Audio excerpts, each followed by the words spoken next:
श्याम तेरा नहीं है माँ, श्याम देव की का है। मैं फिर भी आशा लगा गई कि तू मेरा है।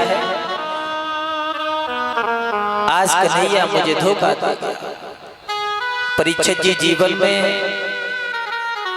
प्रेम भाई भाई में होता है, बहन भाई में होता है, मैंने बताया।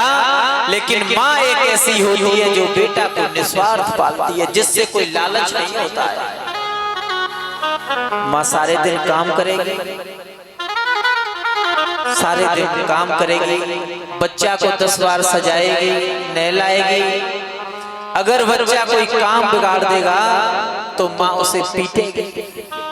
और परीक्षित जी जब माँ पीटती है ना तो बच्चा को तो एक ही बार पीटेगी, लेकिन माँ को दिन भर वो बात खाती है कलेजे में कि आज मैंने अपने बेटा को मारा है। अब जब तक महाराज उसे 10 बार लाड़ नहीं कर लेगी तब तक माँ के कलेजे में ठंडक नहीं आती।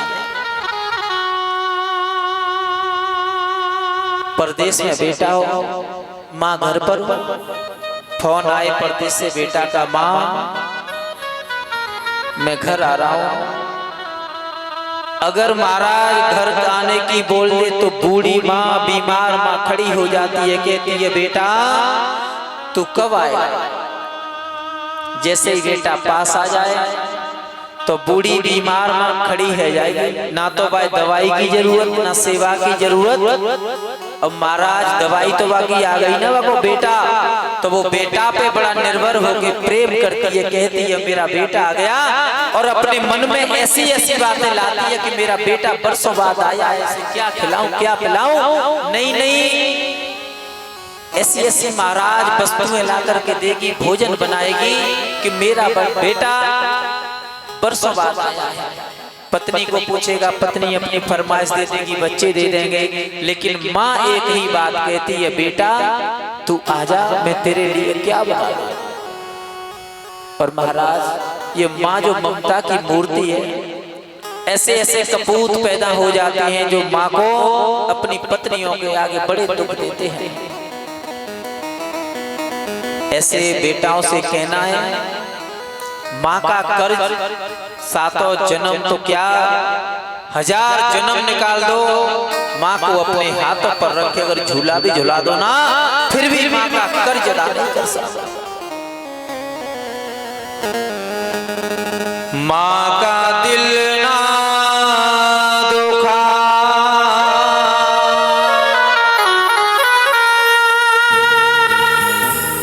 माँ का दिल ना दुखा,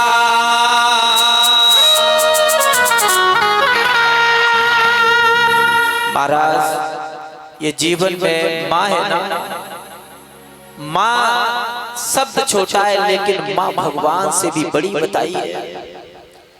गुरु गोविंद दोनों खड़े किनके लागू पाए। जीवन में 2 गुरु होते हैं, एक माँ होती है और एक हमें ज्ञान देने वाला गुरु होता है। अगर माँ बीमार है, बेटा आ गया, छुट्टी लेकर के घर आया, पत्नी कर्कशा मिल गई। अगर बहू महाराज बच्चा अगर अपनी मेहताई तो बोले ले तो घर में बीवी कलेश करती है। तो मैया कहती है ऐसो है लला, मैं तो दूर से देख ले वो करूंगी, अगर तुम मुझसे बोले वो तो तेरी बहू कलेश करेगी। एक बार एक बूढ़ी अम्मा थी,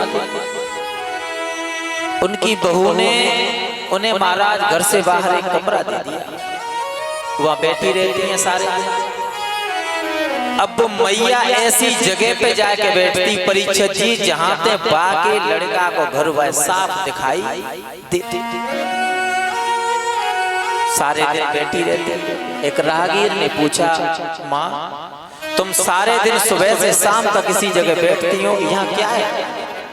तो वह ने बड़े ही सुंदर शब्दों में जवाब दिया बेटा जा जगह पे मैं तासू बैठती हूँ कि मेरे लला को सामने घर में, अगर मुझसे में लला बोले तो बहू कलेश करे, लड़ाई करे। अब मेरी बहू मेरे घर में मुझे जानन देतना तो मैं यहाँ से जा वजह से बैठी रहती कि यहाँ ते मुझे नाती लड़का दिखाई देता है कि मेरे लला कहाँ कर रहा है, कहाँ जा रहा है और कहाँ से समय होता। एक बार ये बूढ़ी अम्मा बैठी है, इनकी भी शादी होकर के आई होगी, और शादी होकर के आई होगी तो इन्हें मुंह दिखाई रुपया मिले होंगे, परीक्षित जी रुपया। जब जी बहू होती, समय बदला, बेटा हुआ, नाती हुए, तो एक दिन तो वो समय था कि बहू बन के आई तो दरवाजे पे निकलने की इनको इजाजत नहीं थी, और वही बुढ़ापा आया तो महाराज वही जगह बाही बहू की कहाँ आई गई, अम्मा बन गई तो दरवाजे पे। अगर दरवाजे के अंदर बहुन में अम्मा जा रही है तो नाती लड़का क्या कहते हैं पता है, अम्मा तू भीतर मत जा कर बहू में रहते हैं। घर वही है, आदमी वही है, लेकिन महाराज समय बदल गया। वही ससुर की देहरी और वही पुरानो नाम, वही ससुर की देहरी और वही पुरानो नाम। और एक दिन बहुअर होती थी आज परो डुकरिया नाम। एक दिन बहू बन के आई, समय बेटा दादी बन गई, लेकिन जो पुत्र अपनी माँ को भूल जाते हैं उन्हें महाराज नरक में भी जगह नहीं मिलती। ऐसे कपूत को तो मोह देखे बहु अनिष्ट है। और बहुएं सेवा करें या ना करें, यज्ञपति महाराज घर की बहुएं सेवा करें या न करें, लेकिन सेवा अपने माँ बाप की बच्चों को करनी चाहिए।